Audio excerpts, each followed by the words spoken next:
Америкийн нэгдсэн улс дахь Монгол улсын соёлын элч цам урлаач Ган Хуяг эх жил Америкийн нэгдсэн улсад 108 цамын ёслолыг зохион байгуулахаар төлөвлөжээ.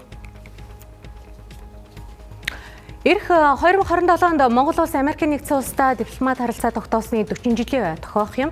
Энэ ажлын бэлтгэл болгож Chojin ламын музейд хүрээ цам 108 ахин сэргэсэн нь үзэсгэлэн зохион байгууллаа. Дэлхийн 20 орчим улсын уламжлалт соёлын цамын ёслол байдаг юм.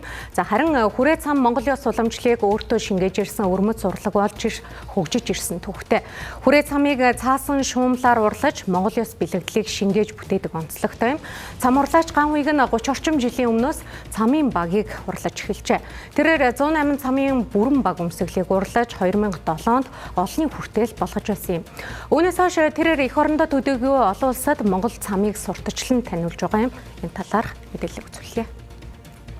Цамын бурхад гэж одоо биднес те цам баг урлаач бид нар одоо цамын багийг бүтээж идэг те. Тэр чинь баг зүг цамын багаас гадна доовц зэрэгсэл тэгээд дээр нь одоо тэр бүжиг дуу хууртай тэгээд одоо бурхны шишний ноос тарны яс уншлах таринтай чинь иж бүрэн тийм цогц арах хэмжээ байна. Нэгсэнтэй бол одоо биднес бол Тэнгэрийн орноос бурхтыг одоо ариун сайхан газартаа урьдзаалж ирээд өөрсдийнхөө сэтгэлийн одоо буртаг муу мухай юмныг арилхан одоо дарж устгуулахын тулд одоо ингээд залан авчирч ингээд бүжигдүүлж яах гэсэн бас нэг талаар тэгж ойлгож байна.